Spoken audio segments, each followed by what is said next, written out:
Well, thank you guys for joining. I'm Rosalind Murphy, and thank you for joining Murphy Muse Live. So, we have a great guest today, Edwina Martin-Arnold, and so she's going to join us in about a minute. I actually see her, she's waving.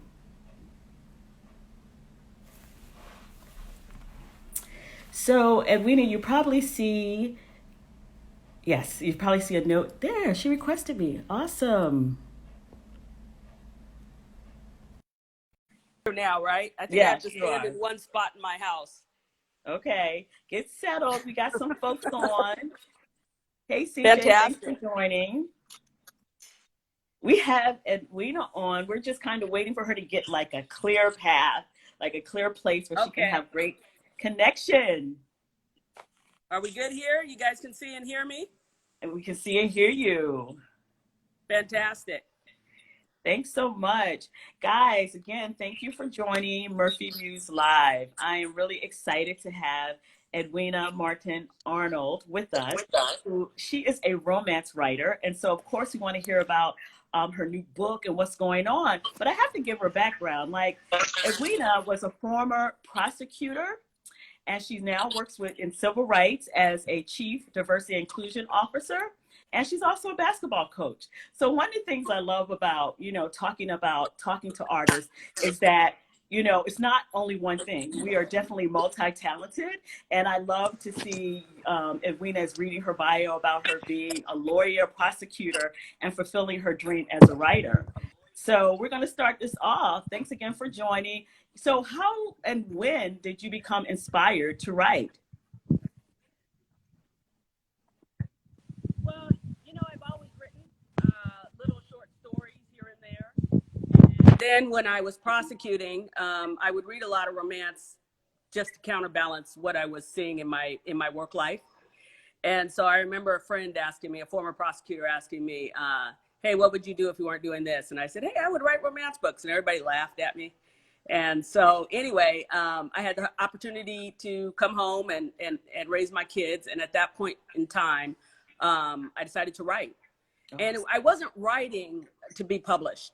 I was writing for the joy of writing, just it was, and I wouldn't do an outline or anything. I would just start writing and see where the story took me. And I found great joy in that. And then I ended up getting published. But my dog, you might see him in the picture here. He's wandering around. But I write for the joy of writing. Now, do you Does that answer your have question? it does. Thank you. Do you have a writing Good. space in your home? And you were talking about, coming home and being with your kids. Did you have a special place that you feel like, okay, I'm very creative here, or a special place that you created for yourself? Well, when I first started, my first book was published in 2000. So we're talking a span of what is that? It's 20 Yeah, years. 20 years. Um, well, when I first started writing seriously, my favorite place to write was in my bed. And I was writing longhand. My first two books were longhand. Now I write with the iPad. But my back started hurting, so I had to get out of my bed. Yeah. So recently, Starbucks was one of my favorite places to write, but with the pandemic, that wasn't available. But the good thing is, it made me clean out my home office, and I've made it comfortable.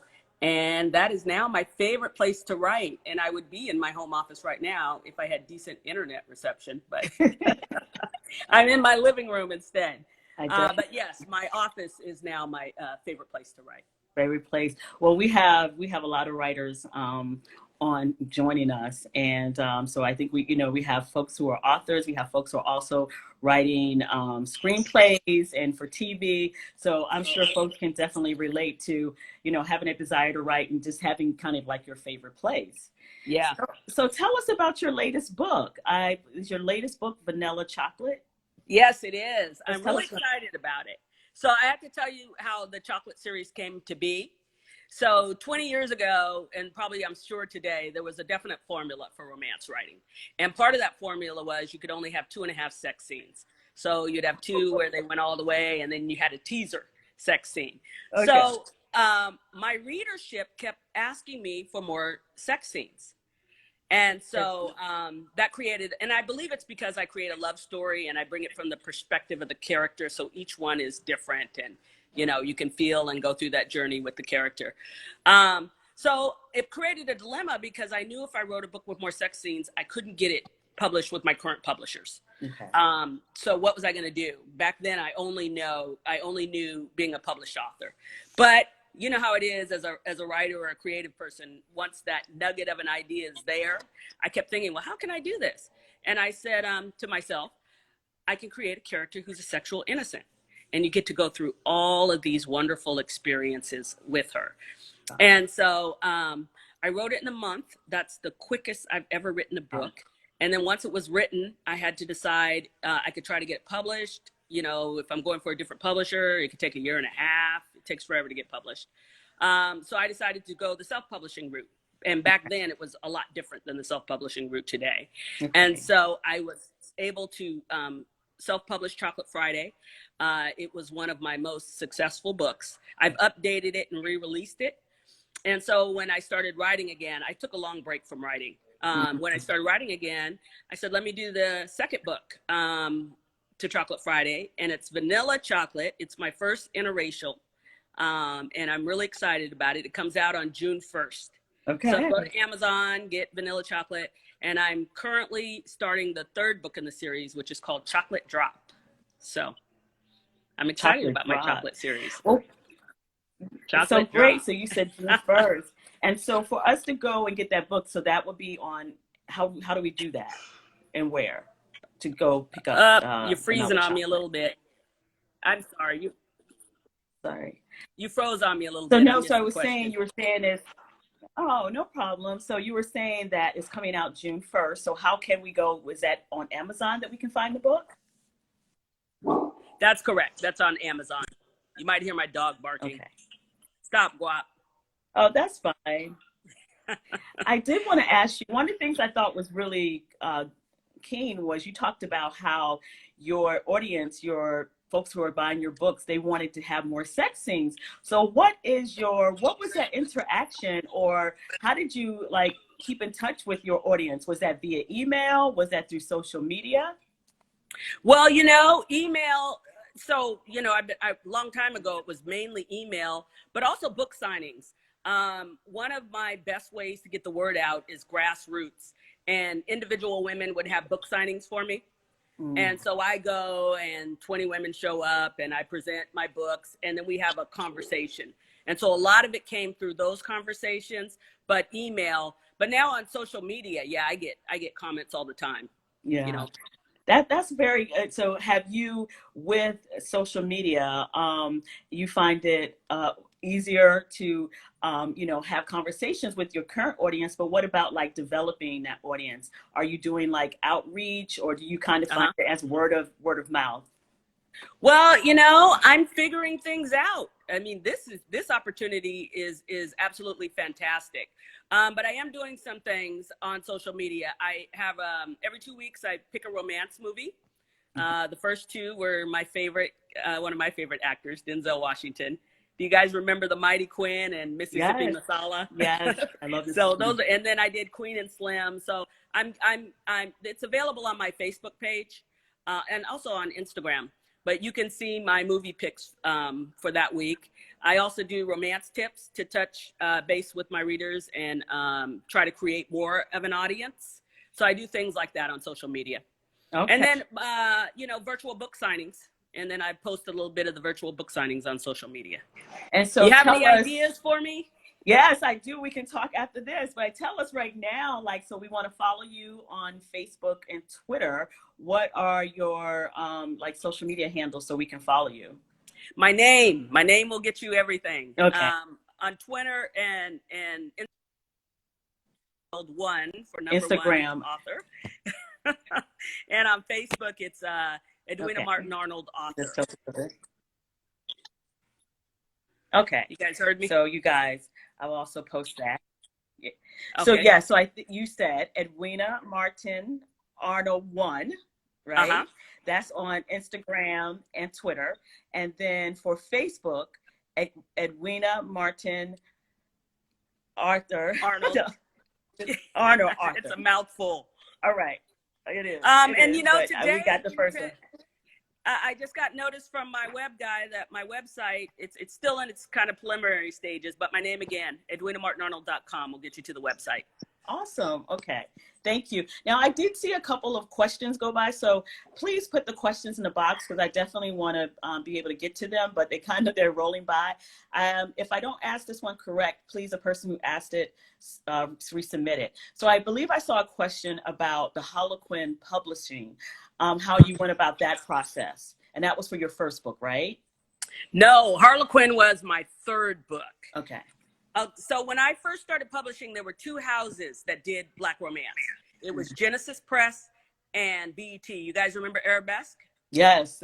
Yes. So those were the only two houses. So my first two books were with Genesis Press, and then I got a deal with Arabesque, and Harlequin bought Arabesque, so my book was a Harlequin book. Okay. But the way I did it, so I'm talking 20 years ago. I don't know if it's still applicable, but you know, I consumed romance, but I would look at the back and see who the author would dedicate to, and sometimes they would dedicate to an agent, and then I would research that agent. Very smart. And that's how I actually got an agent doing that. But then I found, you know, you really don't need an agent because you just follow the submission guidelines. My agent helped a bit. He did help a bit. But, you know, romance is a little different than other genre. You can follow a submission guideline and get your work looked at. Okay. Have you considered, or maybe you do have this and I'm not familiar with, audiobooks? Is it currently on audiobooks, or is that like a next step for you? That's my next step. Okay. Yes. I love reading. I love audiobooks because I drive a lot. So I 7 to 8 hours. So I always kind of go to the library and get like the audiobooks. And that would be really amazing. And so with that too, and you talk about, so now that you have June 1st, you have Vanilla Chocolate coming out, and you're starting to write Chocolate Drops. I'm trying to remember all the series. Yeah, you got it. I got it. Chocolate Drops. So Chocolate Drop. And so what is your process? And do you have, like, when you're writing books, are you saying, okay, I'm giving myself a month timeline, I'm giving myself a 2-month timeline? How does that work now that you're like doing the next series book?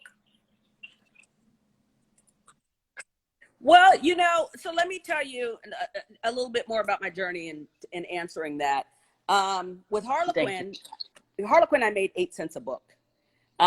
Self-publishing, I make $2 a book.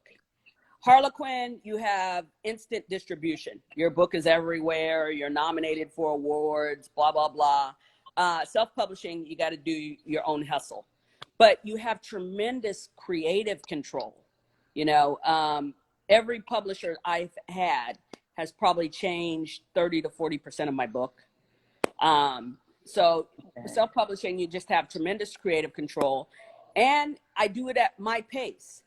And so, yeah, I set my own guidelines for myself. I haven't missed one, but if I do, you know, I can just go into Amazon and move the date back. That's freedom, right? Yeah, that's freedom. And setting your own. But on the other side, so what are the challenges? Are the challenges now that you have to have your own budget for marketing, or you don't have a marketing team? So what was the Harlequin marketing team? It was a specific, magazines or certain places where they would place it. So if you can tell us like the difference between those two. You know, the book was everywhere. The book was, I would go into bookstores. The book was there. I would go into Fred Meyer. Fred Meyer is our grocery store out here. Okay. But you go to the book section, and I remember walking with my kids and seeing my book in the book section, which was just unbelievable. So, you know, there was very little I had to do. I did some local stuff around Seattle. But yeah, the publishing houses get the book everywhere. Okay. So now I have to hustle. I mean, if I just publish the book and let it sit on Amazon, nobody's going to buy it, right? So I have to get the word out there. So yes, I have to do a lot more. Yes. Well, it's been helpful too. Okay. Fiverr, F-I-V-E-R-R. Oh, I'm familiar with that. Yes. Yeah, so I used Fiverr. What am I trying to say? To edit the book. Okay. Yeah, and it was a reasonable price, and the editor did a good job. And I've used Fiverr for for some of my logos, etc. Okay. So that's a great place to get work done at a reasonable price. Oh, that's good. You have some fans of vanilla chocolate in the feed now, and they're saying that they're in the process. They're reading it now. They haven't completed it, so they're looking forward to finishing that. And also, people are listening to you talk about the process, and this agreeing that it's more creative, control now, and more Mm-hmm. royalty share. So thanks, Janet, for that. Yes. Mm-hmm. Yes, when I first self-published Chocolate Friday, I think it cost me about $1,500, $2,000, something like that. Yes. And then I had all these books I had to deal with. You come home, you got your orders, you got to go mail out the books, etc. I mean, Amazon, it cost $12 for the cover photo. And Okay. they produced. I am just tickled pink because when I first started this, the publishing houses were such a barrier, and then it was so expensive to self-publish. So I'm just tickled pink that if you have a message, you could get it out there pretty easily now. Hmm. And so we have a question from Letitia. Have you taught romance writing? No, I haven't. People have asked me. I'm unconventional because being a lawyer, I spent a lot of years in school. So if somebody told me that I had to go to school to do this, I would pull out my hair and scream and yell no, and it wouldn't be fun anymore. But what I did, I haven't taught classes, but I've told people my process. You have to read to write. And so I read a lot of romance books, so I have a really good feel for it. Yeah. And when I decided to write it, I dissected the books I loved the best. Everything has a formula, so I dissected the books I loved and wrote from there. And what I do is I come up with a conflict, a believable conflict for the characters, and then I work from there. Because nobody wants to read a book about two people getting along all day. Yes, you have to have that flow, right? The flow Yeah. of that conflict resolution. And so one of the things we Yes. had another comment. So that's kind of my lawyers make process. the best writers. So I know do you agree with that? Unconventional.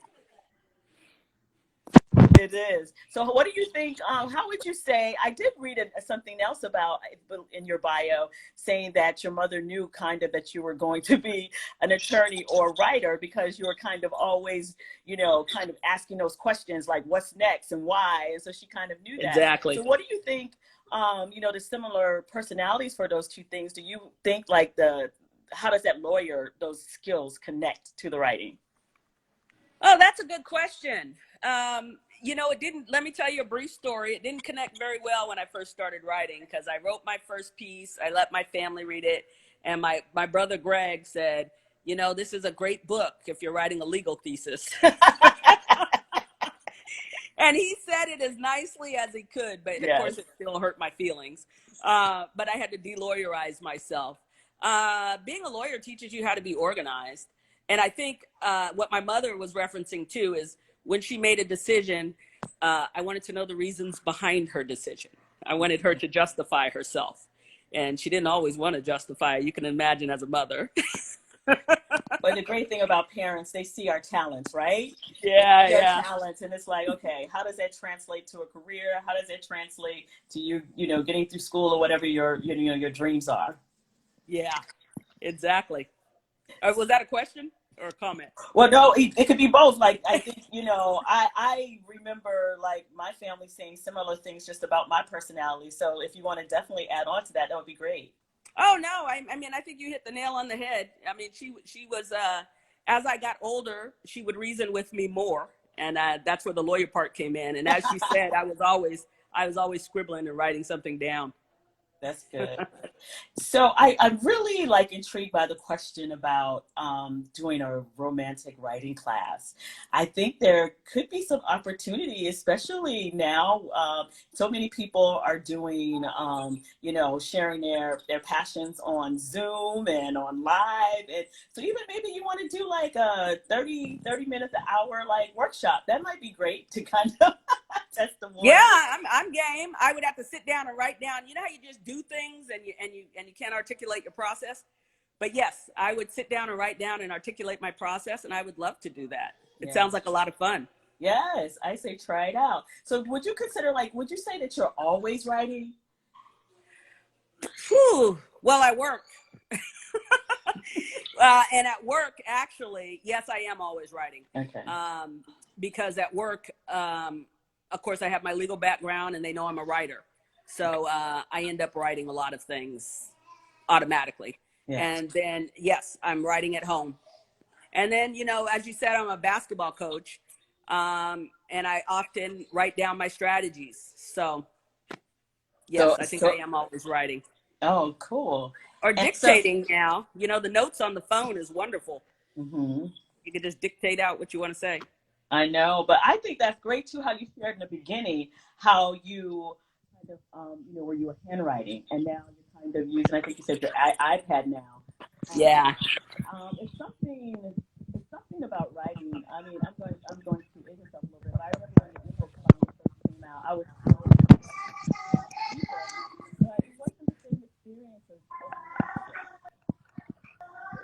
you know, Roz, I can't hear you very well. I'm sorry. Sure, no problem. So let me. Now I can hear you. What was the question?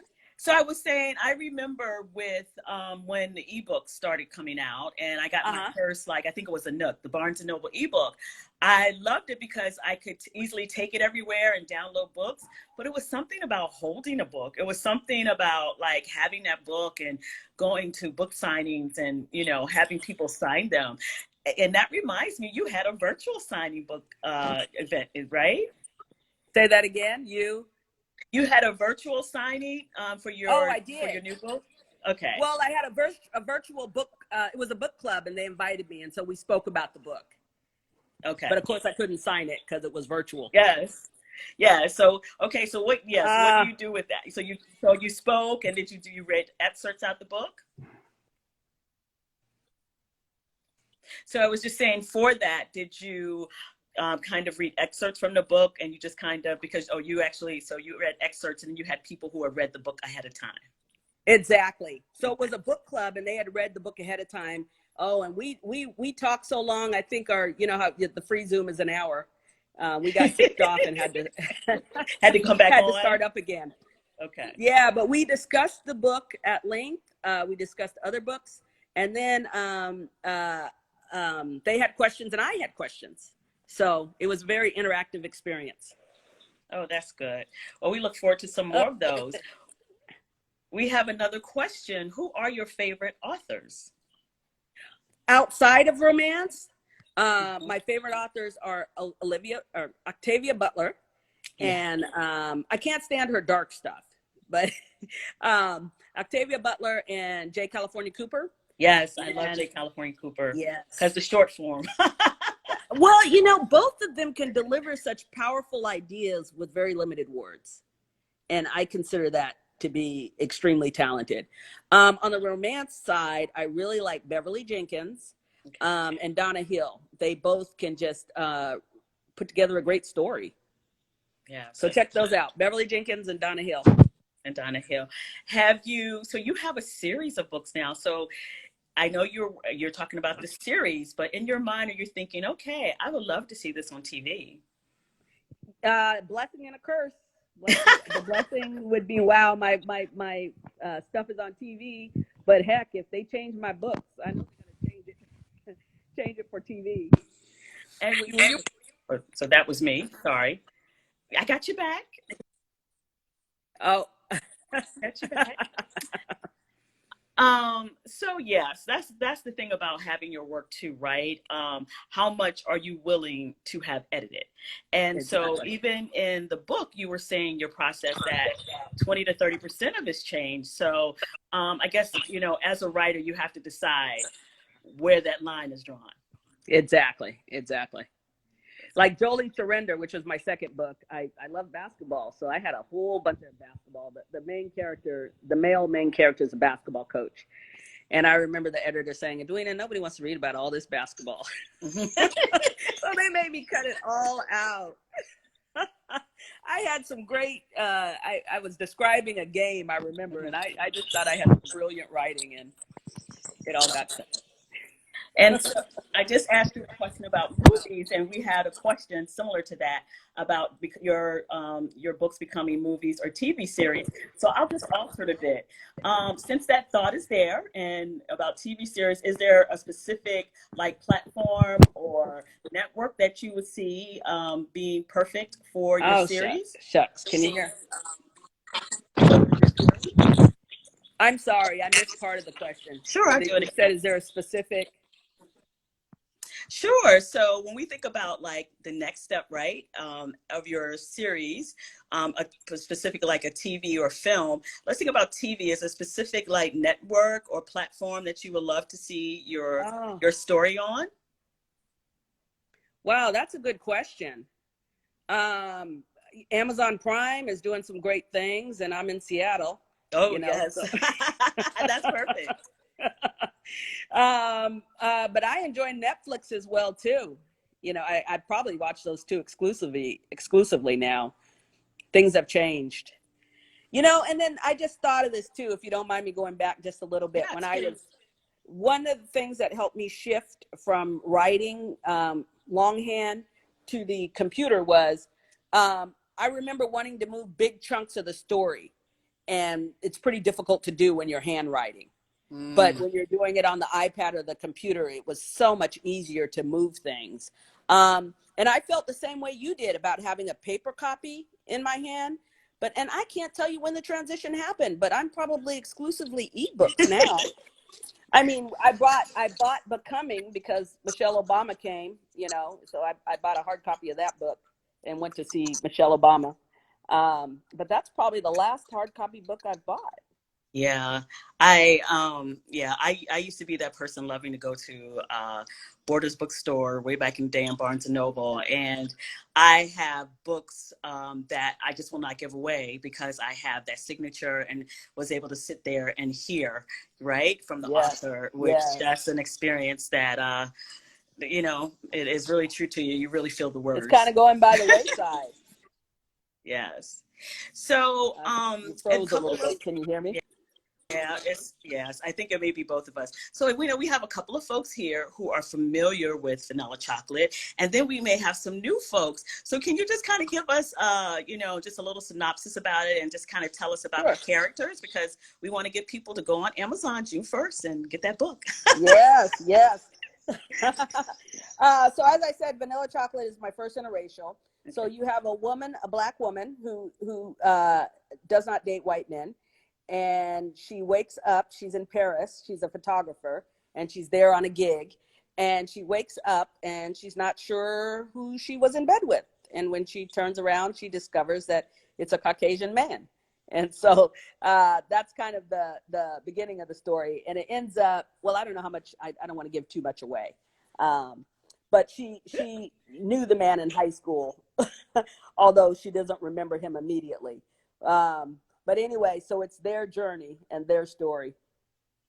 Nice. Now, so how does that connect to Chocolate Friday? So I just want to get the steps together. So it's Chocolate Okay. Friday, then vanilla chocolate. So do you have to, well, would you suggest people read Chocolate Friday first? How is that connected? You know, I try to make each book stand alone. For example, Chocolate Drop is going to be set in Spain. So someone might want to read that book. That appeals to them for some reason. So each book stands alone. But Chocolate Friday is the one where you get to go through all of the wonderful sexual experiences with the innocent. The story is about a repressed English teacher. She's a professor at UW. She had an incident happen, and it wasn't rape, but she had an incident happen in her life that has made her shy away from having a boyfriend. Okay. So she wants love and she wants intimacy. So she puts herself in counseling, blah, blah, blah. And her best friend says, well, okay, now that you've done all this, it's time for you to go to Chocolate Friday. And Chocolate Friday is an all-male review where the men are some form of chocolate, from light to dark. All right. So she takes this walk on the wild side. She has a connection with one of the strippers. His name is Flava, the only spice you need. uh, and she goes back to school, and Flava, whose real name is Andre, ends up being a student in her class. And so Vanilla Chocolate is Andrea, who is Andre's sister. Okay. Very good. So that's how the two are connected. So a lot of twists and turns in that first one, I see. Yes. And the second one too, I'm not describing it as well as I'm describing Chocolate Friday, but they're both really fun reads. Good, good.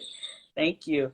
So what advice, and guys, if you have questions, put them in the question box so I can definitely ask those for you. What advice would you give someone who, I would say, first of all, well, romance writer, because that's what you specialize in, and who wants to write and wants to publish? What advice would you give them? Well, the first thing I would say is you got to read. So you can't write anything if you don't read. And then I would say if you want to be published, even if you don't want to be published, you need to think about who your target audience is. Okay. So if you want to write sci-fi, I would suggest you go and read as many sci-fi books as you can. And then start, because as I said earlier, everything has a formula. So you have to be familiar with that formula to communicate to whatever audience you want to communicate to. So I would say read, and then target your reading, and then begin writing. Okay. Thank you. Uh-huh. And I kind of want to go back to the process where you talked about now you're self-publishing. So when you were with Harlequin and you're working with them, there's like, what was that collaboration with? You talked about an agent. And now what do you see? Like, are you doing everything now with self-publishing? And like, who do you collaborate with? So I think if you can tell us, like in the beginning, when you were publishing with Harlequin, like what that collaboration process looked like. You know, there wasn't much collaboration. You would tell them the idea, they would okay it, you would write it. And do I still have you? Yeah, you would write it. You send I'm still here. Oh, you would write the book, you send it in, and there's 2 edits. One was a story edit, and it dealt with content. Did it flow? Did it make sense? Blah blah blah. And the other one was a grammar edit. So that was the only thing I really heard. And if your content edit was good, I never really had much comments except for take out the basketball. They didn't really say much to you, but if they had a problem with your content, they would talk to you. So now it's kind of difficult. I've been in several groups, but usually I'm the more experienced person in the group. So I'm giving a lot, but I don't get as much back. But I recently joined Romance Writers of America, our local chapter. And a woman and I have bonded in that group. And I'm trying to, Teresa, what is Teresa's last name? Teresa Scott. And she's been writing romance for 30 years. But now we are kind of helping each other out. And so that's starting to be a great relationship. Oh, that's great. I mean, it's interesting you talk about that organization you joined. That sounds exciting. And I'm sure, like, when we think about like the different genres that they have, like specifically, like, I know folks who love sci-fi and horror, but we did have another question come in. Someone was asking, are there romantic films or series that you enjoy? Oh yeah, there's a lot of romance films that I enjoy. The one I just did my last review, The Shape of Water. Have you guys seen that movie? No. Oh, probably people are typing in, but yes. The Shape of Water, it's a great romance. Oh yes, story. I did. Yes, The Shape of Water. It was Oscar nominated, right? I don't know, but the man is an amphibian. Yes, it was Oscar nominated. But my husband kept saying, Edwina, watch The Shape of Water. Edwina. So I did. And I was like, wow, this is a really great romance story. Queen and Slim. Oh God. You can go on and on and on about Queen and Slim, but what I focused on was their romance and how, in the beginning it was awkward. They didn't really care for each other. And by the end there was this deep connection, this deep love, and the way the journey to get there. That's what romance writing is. Because everybody knows they're going to be in love at the end, right? And Right. so it's the journey That's you take. interesting. Now, on one of the writing groups I'm in, they actually asked the question last week, what film would you have wished you wrote? And I wrote down that as one of them, and I said, but I would have to change the ending because I loved it up to the end. It was just, but what another reason why I love that film is my family, 20 of us went to see it. It was so much conversation for 3 days about that film. And I don't think it's another film where my mother, my sisters, and me and my nieces and nephews had conversations. I lost you a bit. Yeah. So it's interesting that you picked that. You know what I found really, huh? I said it's interesting. I missed the last part. I wouldn't have thought of it as a romance film.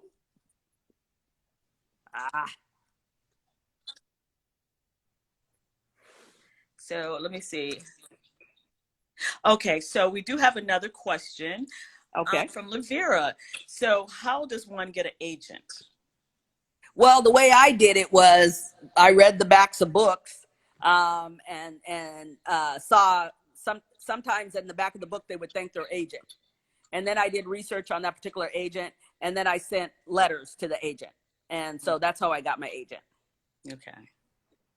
So other than that, I don't know. What do you guys think? I think there's conferences you can go to where agents are there, right? It's so many different, yes. I mean, that's the thing about the agent. How do you, depending on if you're writing, as you said, for TV, you're writing books, how you go about it. Sometimes it's kind of like you have to have enough published for people to see. You have to have, if it's a film, you have to have people attached to it. Like it's a journey, but I do like that you are being really like creative about it. And Lavera said, thanks so much. Oh, you're welcome. It worked for me. It worked for you. Yes. Yeah. I think I have another question coming in. Oh, I think Janet was saying people are looking, let me just go back. People are looking for romance writers of color. They are very accessible now. Interesting. So I was wondering too, one of the questions I was asking you about was like TV series, right? One of the things I've noticed the last two Christmas seasons is just about the content, right? For Christmas stories. So what do you think about, because when I look at Christmas stories, I almost also think of them as romance stories. And just wondered if you have had any interest in that, or if you know anything around like the Christmas stories, because almost on every channel this year they were like on Hallmark and Lifetime, like back to back for almost a month, which is awesome because I love those Christmas stories and romance stories. But if you just kind of like have any thoughts about that. No, but you planted a seed. You know what I'm thinking of? Best Man Holiday. Yeah. Wasn't that a great story? Yes. And I think it was Christmas time. I mean, except for the person, one of the main characters dying, but that was and actually for me, so when you say I'm planting a seed, I actually have a friend who's a film writer and a director, and she was saying that she got outreach to her to write something for Lifetime, and she was just talking about how much it's a market now, and I was like, interesting. Interesting because I've just noticed, like I said, in the last 2 years, it's just for a month of December. Like, I mean, maybe it starts like right after Thanksgiving, all of these beautiful Christmas stories. So I love that kind of thing. Yeah. Well, they got Sleepless in Seattle. I could do Christmas in Seattle, right? Ooh, see, we're waiting for it. You have a lot on your plate. You have a lot now. You're finishing Chocolate Drop. We got you doing a romance writing class. You're going to be doing... Oh, man. Getting ready for your TV series. So you have a lot on your plate. That's better than being bored, right? Yes. And so for folks who have any questions, especially the writers, is there anything that I missed?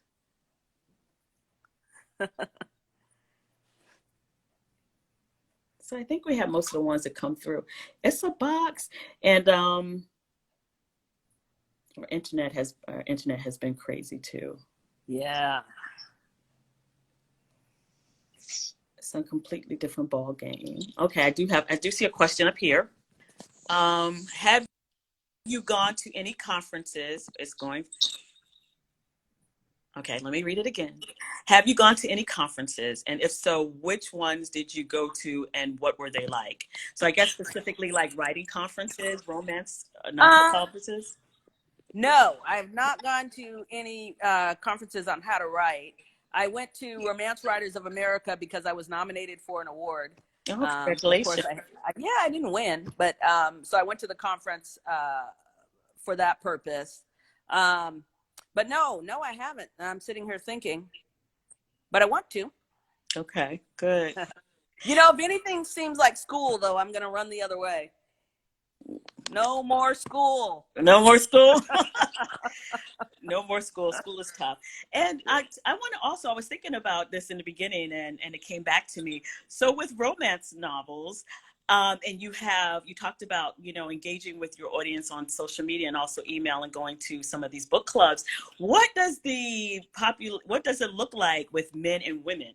Is it a nice mix? Is it like 80% women? How does that look? In a romance novel, yes. The majority are women. Okay. But I have quite a following of male readers as well. And what I tell men is, in my books at least, the women usually need some help, and the man is helping them in a realistic way, not in a way where it's impossible and he's some superhero. So every man who has read my book enjoys it. Okay. And so that was going to be my next question, because I do think when we think about specifically some of the films, how like in Waiting to Exhale, it was some like, okay, this was a great book for women, but the men were not depicted so well. Yeah. It felt that way. So that's great that the men love your book and they feel that the men represented in your book are men that they can relate to. Yes. Good. So all the men out there, read my book. I think I saw a question go up about an entertainment attorney. Okay. Did you see that, Roz? I did not. Let's see. I did not see that one. So if someone had a question about entertainment attorney, please send that again. We have time. Well, what I was going to say is, with my first book, I'm an attorney, so I had friends in the field that I asked a bunch of questions. What should I do about copyright? Blah, blah, blah, blah, blah, blah. But I don't really think, at least at the level I'm at, I don't think an entertainment attorney is necessary. And maybe it's because I have my own legal background. I'm pretty comfortable reading a contract, etc. Okay. That's good. And so we want to know how we can support, because this is really exciting, having your series. And how can we support? We want to know how we can first follow you. So you did get that earlier, but we had some people join us. So if you can repeat where we can follow you. You can follow me. My name is the key to everything. My website is up today. It's edwinamartinarnold.com. Edwina Martin-Arnold 1 for #1 author, right? On Twitter and Instagram, Edwina Martin-Arnold 1. And then Facebook, Edwina Martin-Arnold author. But even if you just put in Edwina Martin-Arnold, it'll pop up. And most importantly, Amazon. Put in Edwina Martin-Arnold and buy there's 9 books total. Buy all 9 books. Or at least check out the Chocolate Friday series. Yeah. So, and one that I do remember also seeing was Twice Friday. Twice Tempted. Sorry. See, I'm getting all the chocolates together. I was like, Twice Tempted. So what was that, like one of your first books? No, actually, so House Guest is the Harlequin book. And so Twice Tempted is the sequel to that book. Okay. Yes. I love the series. This is very inspiring. Thank you so much. Mm-hmm. So we are going to wrap up. If we could probably take 1 or 2 more questions, but I just kind of wanted to ask you something fun. So you were in Seattle, right? So what are you looking forward to doing after everything is clear and open? You could tell me like your favorite restaurant in Seattle or something that you're looking forward to doing. I am looking forward to going to Morton's and having a steak. No, Morton's and having a steak. And a cognac, yes. I know Morton's for are you a dessert person? I think you are. I know Morton's for their molten chocolate cake. Yes. So die for. Yes. With the chocolate, the melted chocolate in the center. Good, good. Yes. And have you visited New York? Uh-huh. So do you I have any have. favorite places in New York you would like to check out? You know, my favorite thing to do in New York, JetBlue used to have this flight that was $99 each way. Mm. And I would get some girlfriends together. We would fly up, take the red eye on Thursday, and we would go see plays and then fly back Sunday night. Okay. So that's one of my favorite things to do. We would stay downtown. We were in walking distance of everything. And we go catch a couple of plays. Yes. I, That, Actually, I caught Luther Vandross at one of his last concerts before he had the issue. I was just walking by and saw that Luther was playing, and we were able to get tickets and go. So, was he at Radio City Music Hall? Or yes, okay. I think that was it. Yeah. Yes. I kind of remember. And then my beautiful cousin Letitia's in New York, so that's another reason. Yes, Letitia is. Letitia's a wonderful friend and writing, I was going to say partner, but actually giving lots of great advice on writing. So I can see you guys definitely have that in common. Yeah. Two different genres, though, completely opposite. Genres, yeah. My cousin is very technical, isn't she? She's very technical. She gives great notes, and she's also a brilliant actress. So I love, in the readings, right? She can do so many different voices and just bring characters alive. So yeah. So we will thank Letitia for introducing us. Yes. And I want to thank you for joining Murphy Muse Live. And we are definitely excited about your book, Vanilla Chocolate. Thank you so much for having me on. And I look forward to talking to you more about what we can do. Yes, let's talk about what we can do, especially leveraging these lives and, social media. It's a lot we can do. Okay. Yes, thanks, everybody. Thank you, everyone. Thank you. All right.